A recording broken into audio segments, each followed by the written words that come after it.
তোমরা তোমাদের যাদেরকে বিবাহ করবে তাদেরকে সাদাকাত দাও। সাদাকা মানে হলো মাহার দাও।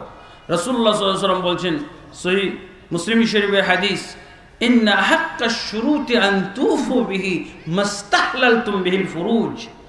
সবচেয়ে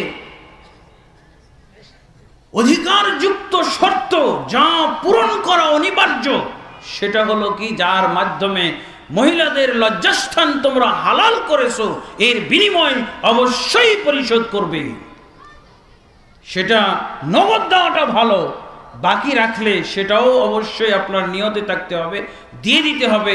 ঋণের মতো প্রেশার অনুভব করতে হবে এবং মাপ চাওয়া হারাম। মাপ চাওয়া হারাম, বুঝেছেন? মোহর ধার্য করলাম বড় একটা ফিগার, 10 লক্ষ টাকা। কারণ কি, মেয়ের বাবা অনেক ধনী মানুষ, তার মেয়ের যদি বিবাহ করি তাহলে তো 5-7 লাখ টাকা মোহর করলে হয় না, ফিগার ছোট করলে 20 লক্ষ টাকা। তারপরে কি বাসর রাত্রে মাপ চেয়ে নেবে? না, এটা চলবে না। মাপ চাওয়া হারাম। ও তো মাপ দিতে বাধ্য, হয়তো বা বিব্রতকর অবস্থায় থাকে। আপনি নতুন তাকে পেয়ে বাসর রাত্রে আপনি মাপ চাইবেন, ও তো আপনাকে চিনেই না, আপনি তাকে যেন বাধ্য করলেন। মাপ চাওয়ার মাধ্যমে তাকে আপনি বিপদে ফেলে দিয়েছেন। এমন অবস্থায়, এমন বিব্রতকর অবস্থায় সে আপনাকে মাপ না দিয়ে পারে না। মাপ চাওয়া হারাম। এজন্য আপনাকে দিতেই হবে, দিতে বাধ্য আপনি, এবং বাকি রাখা যাবে না। এই জন্য আপনাকে আগে হুঁশ করতে হবে, আপনি যেই মোহর ধার্য করতেছেন এটা কি বাস্তব মোহর, বাস্তবে আপনি দিতে পারবেন, নাকি নাটকীয় মোহর, নাকি শুধু ফিগার বড় করার মোহর। এই মোহর চলবে না। যদি কেউ নাটকীয় মোহর করে অথবা নিয়ত থাকে যে একটা ফিগার ধার্য করে দিতে হবে না, দেওয়া লাগবে না, নিয়ত যদি এটা থাকে, তাও এই বিবাহ শুদ্ধ নয়। এই জন্য এটা একটা ফরজ। তারপরে ইদানিং ভালোবাসার জগতে আমাদের তো ভালোবাসার দিবস আসতেছে নাকি? ভালোবাসা দিবস, নাউজুবিল্লাহ, এটা হলো নোংরামি দিবস, এটা হলো নাপাকি দিবস। এই দিবস কখনো মুসলমান পছন্দ করতে পারে না, নাউজুবিল্লাহ। অনেকেই বলছে, অনেকে, আজকে আমি ধানমন্ডিতে একটা বিবাহে গেলাম, সেই বিবাহে কি বলতেছে এক অ্যাডভোকেট, মেয়েটা আমার উপস্থিতি ছাড়া বিবাহ বসতে রাজি না, আমার থাকতে হবে। কারণ সে ইসলামী পদ্ধতিতে বিবাহ বসবে, বিবাহটা যেন ইসলামী পদ্ধতিতে হয়, এই জন্য তার বাবাকে বাধ্য করেছে। আর এই মেয়ের আবার একজন খালা বা কে যেন অ্যাডভোকেট, উনি এসে বলতেছে, হুজুর মোহরটা আবার কি? এটা কি পণ্য ক্রয় বিক্রয় হইতেছে? মোহর কিসের? মেয়েটা কি পণ্য? বিবাহ তো হতে পারে। নতুন এখন চলতেছে, নতুন একটা দর্শন তৈরি হচ্ছে যুবকদের ভিতরে, এই ভালোবাসা পার্টির ভিতরে। তারপরে নাউজুবিল্লাহ, এই 14 ফেব্রুয়ারি হয়তো এটাকে আরো প্রতিষ্ঠিত করতে পারে। তার আগেই আপনারা সজাগ, তার আগেই আপনারা সচেতন হয়ে যান। ভালোবাসা কখনো মোহর হতে পারে না। ভালোবাসা, নাউজুবিল্লাহ, ভালোবাসা যদি কেউ মোহর হিসেবে ধার্য করে, এটা হবে জিনা। অবশ্যই মোহর হতে হবে অর্থ। এটা মহিলাদেরকে মূল্যায়ন করা হয়েছে, মহিলাদেরকে মূল্যায়ন করা হয়েছে। এর মাধ্যমে স্বর্ণের দাম আছে, চাঁদির দাম আছে, হীরার দাম আছে, এইরকম মহিলারও দাম আছে। মহিলার মূল্য বোঝা হয়েছে, এখানে মহিলার মূল্যায়ন করা হয়েছে। আর এই নষ্ট মহিলা কি বলতেছে যে এই মোহরটাকে উঠিয়ে দিবে, ভালোবাসার ভিত্তিতে নাকি বিবাহ হবে। বর্তমান যুগে কেউ এরকম রব উঠাইতেছে, এসব দর্শন বলতেছে। এক অ্যাডভোকেট মহিলা আমাকে শুনিয়েই দিল যে ভালোবাসার ভিত্তিতে বিবাহের একটা সিস্টেম বের করা যাক। সিস্টেম বের করতে হবে। আলহামদুলিল্লাহ, মোহর আপনি দিতে পারেন, নগদ দেওয়া উত্তম। কিছু অংশ নগদ দিলেন, কিছু অংশ বাকি দিলেন, এমনকি পুরো অংশ বাকি রাখতে পারেন, এতেও বিবাহ শুদ্ধ হবে। কিন্তু আপনার নিয়ত পোক্তা হতে হবে যে অবশ্যই এই মোহর আমি আদায় করে দিব, অবশ্যই আদায় করে দিতে হবে। এখন উপস্থিত আপনার কাছে নাই, কিন্তু অবশ্যই আপনার কাছে যখন হবে তখন আপনি দিয়ে দিতে পারবেন। কারণ আজকে ব্যাংক খোলা না। এমন হলো হয়তো যে আজকে আমি যে আজকে শুক্রবার বিবাহ, কিন্তু এটা খেয়াল করা হয় নাই, মোহরটা আমি নগদ দিতে চেয়েছিলাম কিন্তু ব্যাংক খোলা নাই দেখে আমি দিতে পারছি না, পুরাটাই বাকি রেখে আপনার বিবাহ হয়ে যাবে। কিন্তু রবিবারের দিন যখন ব্যাংক খুলবে আপনি টাকা উত্তোলন করে মেয়েকে বুঝিয়ে দিবেন, আপনার বিবাহ শুদ্ধ হয়ে যাবে, নগদ দিলে যেমন শুদ্ধ হয়ে যায়। কিন্তু আপনি যদি বলেন যে যাক বাকির নাম ফাঁকি, যখন এই সুযোগ বিবাহ হয়ে গেছে মাপ চেয়ে নেবো, খালি মাপ চেয়ে নেওয়া হারাম, মাপের কথাটাই উল্লেখ করবে না, বাসর রাত্রে মাপ চাওয়ার কথাটাই যেন আপনি উল্লেখ না করেন। এটা আপনার বাহানা, এটা আপনার ফন্দি, না দেওয়ার ফন্দি, ঠিক আছে। আরেকটা হলো অবশ্যই 4 নম্বর ফরজ, অবশ্যই আগদের মালিক, আগদ করাবে কে? ওয়ালি। আগদ কে করাবে? ওয়ালি। ওয়ালি ছাড়া কোনো আগদ হবে না। মৌলবি এসে খুতবা পড়বে ইন্নাল হামদুলিল্লাহ নাহমাদুহু ওয়া নাস্তাইনুহু, কিন্তু আগদ করাবে ওয়ালি, মেয়ের পিতা। এই যে ইজাব কবুলের কথাগুলো, ইজাব কথাটা বলবে, ইজাবের কথাগুলো ওয়ালি বলবে, আর মৌলবি সাহেব খুতবা পড়বে শুধু, ঠিক আছে। আগদের মালিককে ফরজ। চতুর্থ ফরজ হলো আগদ করাবে মেয়ের ওয়ালি। লা নিকাহা ইল্লা বিওয়ালিয়িন ওয়া শাহিদাই আদল। তারপরে হলো পঞ্চম শর্ত, অবশ্যই কমপক্ষে 2 জন সাক্ষী থাকতে হবে। অবশ্যই কয়জন সাক্ষী থাকতে হবে? 2 জন সাক্ষী থাকতে হবে। 2 জনের কম হলে চলবে না। কিন্তু যদি এরকম মাজলিসে হয়, এরকম মাহফিলে, তাহলে আর সাক্ষী নির্ধারণের করার দরকার নেই। খাতাওয়ালারা খাতায় লিখতে পারবে, সেটা নিয়ে কোনো ব্যাপার না। কিন্তু এই মাহফিলে যখন হবে, এত লোক সমাগম, 2 জনের দরকার, সেখানে 2000 লোক আছে, আর সাক্ষী নির্ধারণের দরকার নেই, ডাইরেক্ট বিবাহ হয়ে যাবে। আল্লাহ রাসূল সাল্লাল্লাহু আলাইহি ওয়াসাল্লাম বিবাহ পড়িয়ে দিয়েছেন না মেয়েটাকে? লোহার আংটি চাইলো, লোহার আংটিও নাই, বলছে কোরআন দিয়ে বিবাহ দিয়ে দিলাম। সাক্ষী নির্ধারণ করেননি, কারণ অনেকেই তখন বসা ছিল সামনে, কাউকে নির্ধারিত সাক্ষী করা হয় না, মানা হয় না, ঠিক আছে। আলহামদুলিল্লাহ। আরেকটা ফরজ হলো, তাহলে এটা হবে 6 নম্বর ফরজ। 6 নম্বর ফরজটা কি? কুফু হইতে হবে। কুফু মানে কি? সমান সমান হতে হবে। সমান সমান বলতে বয়স সমান না, বোঝা গেছে? বয়স, কুফু বলতে কুফু ফিদ দিয়ানা, কুফু ফিল আকিদা, দিনের ক্ষেত্রে সমান সমান বরাবর সরাবর হইতে হবে। বড় মুসলিম আর কনেও মুসলিম, বোঝা গেছে? বড় সহি আকিদার, কনেও সহি আকিদা, বোঝা গেছে? এরকম হলে হবে না। বর হলো সহি আকিদার, আর মেয়ে হলো কবর পূজারি, পীরের মেয়ে, এটা চলবে না। বর হলো নামাজি, আর কনে হলো বেনামাজি, কনে নামাজি আর বর বেনামাজি, এই বিবাহ হবে না। এটাও একটা ফরজ। এই বিবাহ, এই জয়েন্টটাই হবে না, বিবাহটাই শুদ্ধ হবে না যদি আপনি এই শর্ত, এই ফরজগুলো আপনি মেনটেন না করেন, বোঝা গেছে? আলহামদুলিল্লাহ। কিছু কি বুঝতে পারছেন? এইভাবে হয় ইসলামী বিবাহ। আজকে অনেক গোলমাল লেগে যাচ্ছে, আজকে অনেক গোলমাল হচ্ছে। কিসের কারণে? এই কুফু না হওয়ার কারণে। আজকে অনেকেই সহি আকিদা আর গলত আকিদা, আর একজন নামাজি আর একজন বেনামাজি। এই যে পরশু দিনের ঘটনা, এক মহিলা ফোন দিয়ে আমাকে বলছে যে ভাই, আমি তো এখন আগে কিছুই বুঝতাম না ইসলাম সম্পর্কে, এখন আমি ইসলাম সম্পর্কে বুঝেছি। ইসলাম সম্পর্কে বোঝার পর আমি দেখতেছি সালাতের গুরুত্ব, আকিদার গুরুত্ব, তাওহীদের গুরুত্ব কতটুকু। কিন্তু আমার স্বামী তো নাস্তিকের মতো, আমি তো তাকে সালাতেরও কথা বলতে পারি না, আমি তাকে সহি আকিদার কথা বলতে পারি না। আমি কি করব এখন? আমি মোটেও শান্তি পাচ্ছি না। এই সংসারে আমি কিভাবে থাকব? আমি আবার বিভিন্ন অনলাইন, বিভিন্ন ইন্টারনেটে ঘাটাঘাটি করে যেই ফতোয়াগুলো পাচ্ছি, সহি আকিদার মক্কা মদিনার আলেমদের ফতোয়া পাচ্ছি, এই স্বামীর সাথে নাকি আমার সংসার করাই যাবে না। তা আমি কি করতে পারি? এই ভেজালগুলো লেগে যাচ্ছে না? এরকম অনেকেই কিন্তু ওলির অসচেতনতার কারণে, পিতামাতার অসচেতনতার কারণে এরকম কিন্তু ধ্বংসের মধ্যে নিক্ষেপ করা হচ্ছে মেয়েদেরকে, এবং অনেক ছেলেও এরকম বিপদে পড়ে যাচ্ছে। এই জন্য ইসলামে কুফু শর্ত করা হয়েছে। অনেককে আমি আজকে উপদেশ দিব যে কোনো ছেলে যদি বলে আমি ভালো হয়ে যাব, একজন মদখোর, একজন নেশাকারী এই যদি বলে আমি ভালো হয়ে যাব, বিয়ে করো, একটা ভালো মেয়ে পেলে ভালো হয়ে যাব, খবরদার এর কথায় প্রতারিত হবেন না।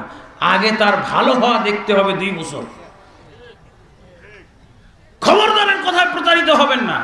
বলছে আমি এখন নামাজ না পড়লে কি হবে, আমি নামাজ ধরে ফেলবো, আমি যদি এরকম একটা মেয়ে পেয়ে যাই, এরকম মাদ্রাসা পড়বো, একজন পরহেজগার, একজন পর্দানাসীন মেয়ে পেয়ে যাই, আমি ঠিক হয়ে যাব।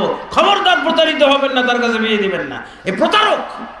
আগে ওর পরিশুদ্ধি লক্ষ্য করবেন, সে কতদিন এরকম থাকতেছে। তারপরে হ্যাঁ, ওইগুলো কিন্তু হচ্ছে, এগুলো অনেকেই প্রতারিত হয়ে, অনেকেই আজকে ধোঁকা খেয়ে আজকে জীবন সর্বনাশ করে ফেলেছে, জীবন ধ্বংস করে ফেলেছে। নাউজুবিল্লাহ।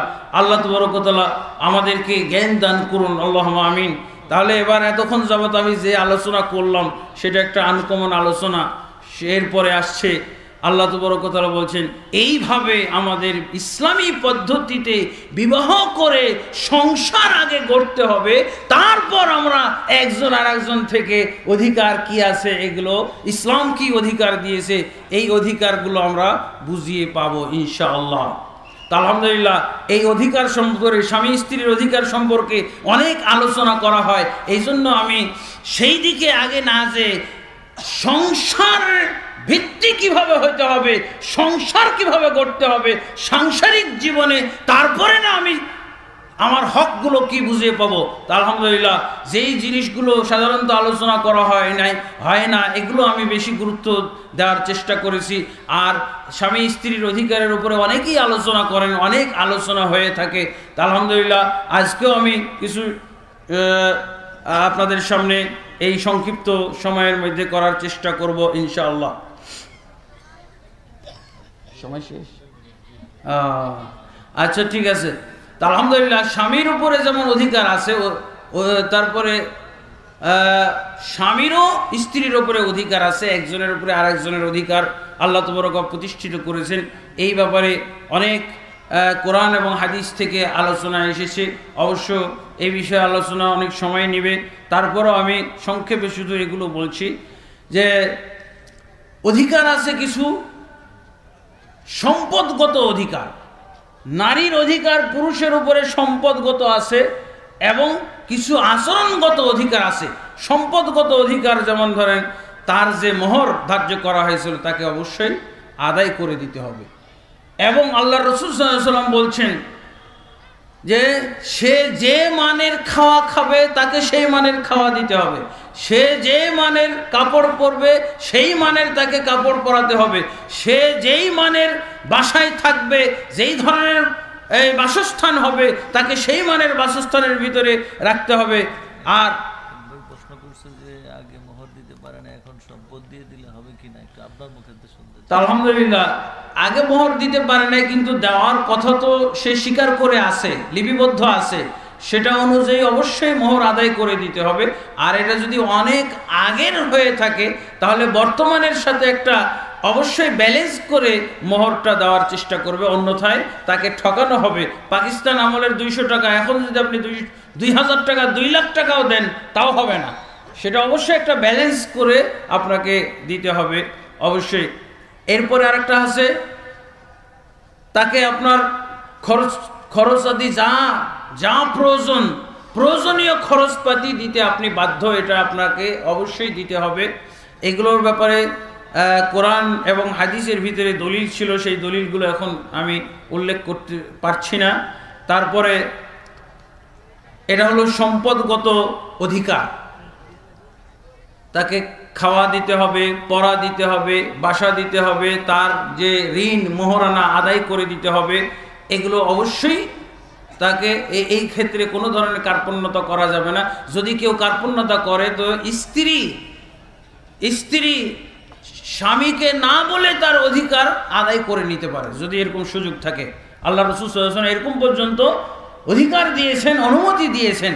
তারপরে সম্পদ ছাড়া যে অধিকারগুলো আছে, তার ধর্মীয় অধিকার, আল্লাহ তাবারক ওয়া তাআলা কি বলছেন, ইয়া আইয়ুহাল্লাযীনা আমানু কু আনফুসাকুম ওয়া আহলিকুম নারা, হে ঈমানদারগণ তোমরা নিজেদেরকে এবং তোমাদের পরিবার পরিজনকে জাহান্নামের আগুন থেকে রক্ষা করো। এবং জাহান্নামের আগুন থেকে রক্ষা করতে হলে আপনাকে কি করতে হবে? অবশ্যই ইসলামের যাবতীয় অনুশাসন তাকে বুঝাইতে হবে। ইসলামে যে সমস্ত ফরজ ইবাদত আছে এই ইবাদতগুলো তাকে করানোর জন্য বাধ্য করতে হবে। তারপরে অবশ্যই স্ত্রী আনুগত্য করবে স্বামীর, এবং স্বামীও স্ত্রীকে মূল্যায়ন করবে। আল্লাহ রাসূল সাল্লাল্লাহু আলাইহি ওয়াসাল্লাম স্ত্রীকে কিন্তু স্বামীর জন্য সার্টিফাইকারী হিসেবে আল্লাহ তাবারক ওয়া তাআলা মূল্যায়ন করেছেন, স্ত্রীকে এমন মূল্য দান করেছেন। আল্লাহ রাসূল সাল্লাল্লাহু আলাইহি ওয়াসাল্লাম বলছেন, খায়রুকুম লিআহলিহি, তোমাদের মধ্যে ওই ব্যক্তিকে ভালো মানুষ বলা হবে যেই লোকটাকে তার স্ত্রী ভালো মানুষ বলে। যেই লোককে তার স্ত্রী ভালো মানুষ বলে না সেই ব্যক্তি ভালো মানুষ নয়। দেখছেন, স্ত্রীকে এভাবে আল্লাহ তাবারক ওয়া তাআলা সার্টিফাইড দানকারী হিসেবে তাকে চিহ্নিত করেছেন। তারপরে ন্যায়পরায়ণতা, তার সাথে সৎ ব্যবহার, সদাচরণ করা এবং তার অন্তরকে জয় করে রাখা, এইভাবে আল্লাহ তাবারক ওয়া তাআলা কতগুলো অধিকার দান করেছেন। তারপরে স্ত্রীকে ক্ষতি না করা, তাকে প্রহর না করা, বিশেষ অবস্থা ছাড়া এবং বিশেষ পরিমাণ ছাড়া তাদেরকে প্রহর না করা। আর স্ত্রীর অধিকার কিছু দেওয়া হয়েছে, স্বামীর অধিকার স্ত্রীর প্রতি এইভাবে দেওয়া হয়েছে যে স্বামীর আনুগত্য করবে। আনুগত্য কিসে করবে? বিভিন্ন ক্ষেত্রে, ধর্মীয় ক্ষেত্রে যে সমস্ত উপদেশ দিবে, আদেশ দিবে, সেগুলো আনুগত্য করবে। তার সেবামূলক যে সমস্ত আদেশ দান করবে সেগুলো সে আনুগত্য করবে। সে অবশ্যই যে সমস্ত জৈবিক চাহিদা স্ত্রীর কাছে রয়েছে সেটা অবশ্যই সে মান্য করবে, সে সেদিকে সাড়া দিবে। এবং স্বামীর অনুমতি ছাড়া সে বাড়ির বাইরে কোথাও যেতে পারবে না, রাস্তাঘাট যেখানে সেখানে চাকরি টাকরি এগুলো করতে পারবে না।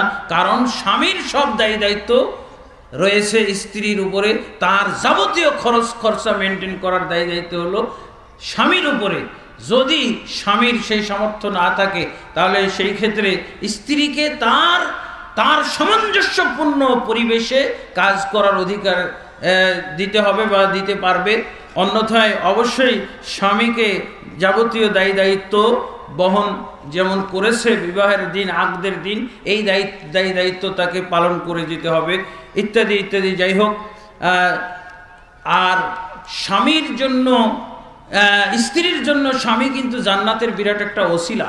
রাসূলুল্লাহ সাল্লাল্লাহু আলাইহি সাল্লাম বলছেন, বাস এই হাদিসটার মাধ্যমে আমি শেষ করছি, যে কোনো মহিলা যদি তার 5 ওয়াক্ত সালাত ঠিকমতো আদায় করে এবং রমজানের সিয়াম ঠিকমতো আদায় করে এবং তার লজ্জাস্থানকে সংযত রাখে, হেফাজত করে এবং তার স্বামীর যদি সে আনুগত্য ঠিকমতো করতে পারে, তা আল্লাহ তাবারক ওয়া তাআলা এরকম মহিলাকে কিয়ামতের দিন বলবেন, তুমি যে কোনো জান্নাতের 8টি দরজার ভিতরে যে কোনো দরজা দিয়ে ইচ্ছা প্রবেশ করতে পারো। তা আলহামদুলিল্লাহ এই হাদিস দ্বারা মহিলার যে জান্নাতে যাওয়ার আইটেমগুলো, জান্নাতে যাওয়ার যে উপায়গুলো উল্লেখ করা হয়েছে তার ভিতরে স্বামীর আনুগত্য করার বিষয়টা এখানে উঠে এসেছে। আর আল্লাহর আনুগত্য করতে তো অবশ্যই বাধ্য। আল্লাহ তাবারক ওয়া তাআলার ইবাদতগুলো ঠিক মতো পালন করতে সে তো বাধ্য, ইসলামী কারণে বাধ্য, আল্লাহর আদেশের কারণে বাধ্য। যাই হোক, আমি সংক্ষিপ্তভাবে স্বামী স্ত্রীর কিছু কর্তব্য, কিছু হক, প্রাপ্য অধিকার সম্পর্কে আলোচনা করলাম। সময় একটু বেশি থাকলে আরও ভালো করে এগুলো বিষয় উঠে আসতো হয়তো।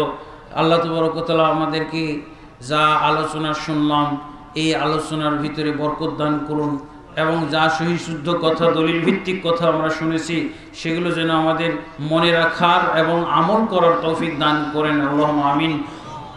এবং আমি আবারও মস্কো গ্রুপের কর্তৃপক্ষ, বিশেষভাবে জনাব এম.এ. সবুর সাহেবকে এবং তার যারা এখানে এই আয়োজনকে সফল করার জন্য সাহায্যে আছেন তাদের সকলের জন্য আল্লাহ তাবারক ওয়া তাআলার কাছে দোয়া করি জাযাহুমুল্লাহু খায়রাল জাযা। আল্লাহুম্মা আসলিহ লানা দীনানা আল্লাযী হুয়া ইসমাতু আমরিনা ওয়া আসলিহ লানা দুনিয়ানা আল্লাতী ফিহা মাআশুনা ওয়া আসলিহ লানা আখিরাতানা আল্লাতী ফিহা মাআদুনা ওয়াজআলিল হায়াতা জিয়াদাতান লানা ফি কুল্লি খাইর ওয়াল মাউতা রাহাতান লানা মিন কুল্লি শারর।